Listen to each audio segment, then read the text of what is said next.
नमस्कार यहाँ पर जो भी अतिथिगण हैं, और मेरा नाम नवीन पटवाल है और मैं पौड़ी ज़िले से हूँ, उत्तराखंड के।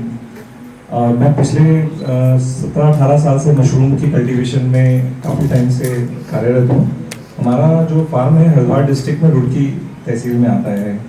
और ऐसा जब मैंने इंजीनियरिंग की पढ़ाई खत्म करी तो सबसे पहले मैंने बटन मशरूम से शुरुआत करी, जो कि रेगुलर हम एगेरिकस बाइस्पोरस जो सफ़ेद मशरूम जो सब खाते हैं हम लोग। लेकिन धीरे धीरे इसमें बहुत हम डिटेल में गए तो मैं बहुत सारी अलग अलग मशरूम्स पर भी कार्य करने लग गया।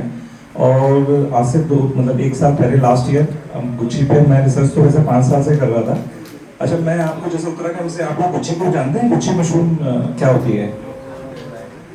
आपको मालूम होगा पहाड़ में चूं बोलते हैं, मतलब मेरे को कुमाऊं में शायद कुछ और बोलते हैं। हाँ, ये एक्चुअल में चूं जो है ये जंगलों में तो होती थी शुरू से, मतलब कई तरीके की होती थी जो अभी तक डोमेस्टिकेटेड नहीं हुई है कई मशरूम्स, मतलब सारी मशरूम किसी टाइम पे वाइल्ड रही होंगी। तो मैं आपको एक छोटी सी कहानी बताता हूँ इसके गुच्छी की और इसके बारे में। तो मैं एक्चुअली हिमनदी बोगुना में एक लेक्चर था, मैं उसके लिए रास्ते में जा रहा था। तो मेरे फादर अक्सर मेरे साथ हो लेते हैं पहाड़ में जब भी मैं जाता हूँ। तो मैं रास्ते में पूछने लगा, मैंने कहा ये जल्दी जो मशरूम होती थी आपको उस टाइम पे आप इंटरनेट नहीं होता था, आप आइडेंटिफिकेशन नहीं कर पाते थे कि ये मशरूम खाने लायक है या नहीं है, तो आप लोग इसका समाधान कैसे करते थे, आपने आइडेंटिफाई कैसे करें कि ये खाने लायक है? तो मेरे फादर ने जवाब दिया मेरे को कि हम लोग क्या करते थे, उस नई मशरूम को बनाते थे और घर में सबसे बुजुर्ग आदमी को खिला देते थे। मैं पूरे रास्ते शौक रहा इस बात को सुन के।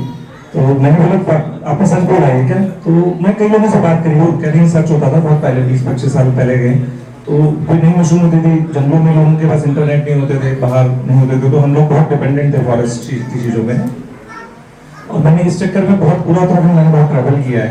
आपको मैं एक सिंपल सी बात बताता हूँ कि मशरूम 2 हॉर्टिकल्चर के अंदर आता है इंडिया में, लेकिन ये 3rd किंगडम है बायोलॉजी का, जो कि एक इतना बड़ा किंगडम है, इस वजह से पूरा किंगडम अलॉट किया गया है।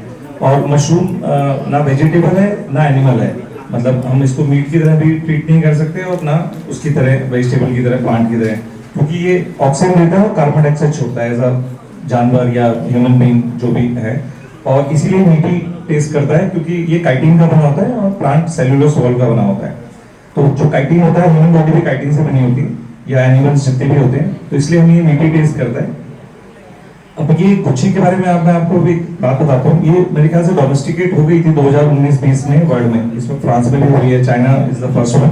वैसे 90s में ये एक बार हो चुकी थी किसी साइंटिस्ट से, लेकिन रिपीट नहीं हुई थी क्रॉप इसकी।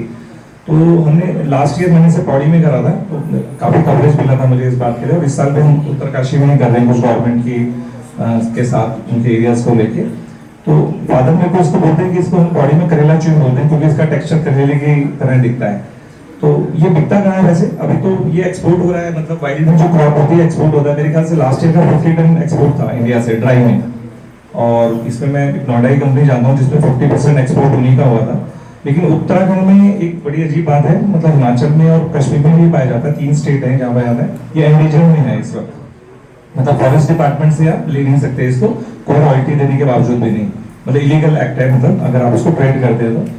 और कश्मीर और हिमाचल में इसमें रॉयल्टी है समथिंग लाइक 500 रुपए किलो या 1000 रुपए किलो। तो विलेजर्स को आप उनको पे करके आप उसको ट्रेड कर सकते हो, एक्सपोर्ट कर सकते हो या किसी बड़े वेंडर को सेल कर सकते हो। और अगर मशरूम के बारे में मैं एक छोटी सी बात बताना चाहता हूँ आपको।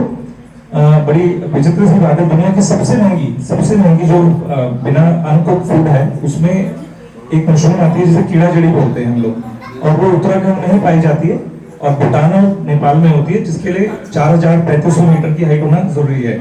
अगर कोई व्यक्ति इतनी दूर से या किसी हाइट के आसपास से है तो मैं आपको बताऊंगा इसका 10 लाख के आसपास होलसेल रेट है, मतलब विलेजर्स बेचते हैं।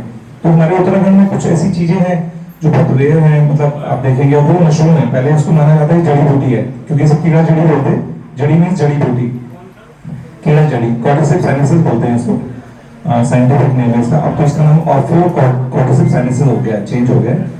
और इसका 10 से 16 लाख रुपए तक के आसपास रेट रहता है। और ये इंडिया में बुग्याल क्षेत्रों में, उत्तराखंड के जो बुग्याल क्षेत्र है 3500-4000 मीटर के हाइट के बाद, और जितने भी लास्ट नीति, माना और सुतोल और इधर मुंशियारी हो गया आपका, इधर जो और बॉर्डर्स है नेपाल के, यहाँ पाया जाता है। इसका काफी बड़ा ट्रेड है। और इसमें उत्तराखंड का जो फॉरेस्ट डिपार्टमेंट है रॉयल्टी लेता है आपसे, और मतलब अगर रॉयल्टी नहीं पे कर रहे तो इलीगल है, मतलब रॉयल्टी कर रहे तो लीगल है। उसमें रवाना जारी करता है, उसमें कुछ डॉक्यूमेंट्स होते हैं, मेरे ख्याल से इस वक्त 50-60,000 रुपीज केजी उस पर रॉयल्टी है। तो मशरूम एक बड़ा डिटेल में है नेटवर्क। और मेरा एक सजेशन है उत्तराखंड में जैसे लोग हैं, तो अगर उत्तराखंड में हाइट में अगर मशरूम लगा रहे हैं तो कम से कम बटन मशरूम ना उगाएं। तो मशरूम की भी दो क्लासिफिकेशन है, एक वुड लविंग फंजाई बोलते हैं जो सेल्यूलोज लकड़ी के सेल्यूलोज वॉल को खाती है। उनमें एक खास बात होती है कि उसकी कलरली वैल्यू भी होती है और मेडिसिन वैल्यू भी होती है। तो जिसमें एक शिकाके मशरूम होती है, लो टेम्परेचर क्लाइमेट में होती है और हाइट पे उसको वेरिएशन पसंद होता है डे एंड नाइट का। तो छोटे मोटे पॉली हाउसेज में हो सकता है, बहुत हाईटेक एयर कंडीशन प्लांट लगाने की जरूरत नहीं है। और उसकी डिमांड धीरे धीरे दिल्ली में बहुत अच्छी जनरेट हो रही है। अब इस तरीके से मैंने एक्चुअली जब ये एक्सोटिक मशरूम गाना शुरू किया 2020 में, तो सेलिंग की बड़ी प्रॉब्लम हो रही थी। मतलब क्योंकि हमें कस्टमर नहीं पता था, कस्टमर को ये नहीं पता था हम कहाँ पर बैठे हुए हैं। तो हमने अपना ब्रांड क्रिएट करा, हमारे ब्रांड का नाम प्लैनेट मशरूम है, आप गूगल कर सकते हैं। तो उसके थ्रू हम लोग डायरेक्ट सेलिंग करते हैं। कुछ मार्केटिंग की हमने टीम बनाई हुई है, दिल्ली में, बॉम्बे में हमारे पास टीम है सेलिंग के लिए। तो हम कुछ एक्सोटिक उगाते हैं, सारी एक्सोटिक्स हम उत्तराखंड में उगाते हैं ये सारी मशरूम्स का। और बाकी इतना ही छोटा सा मेरा एक परिचय है। धन्यवाद।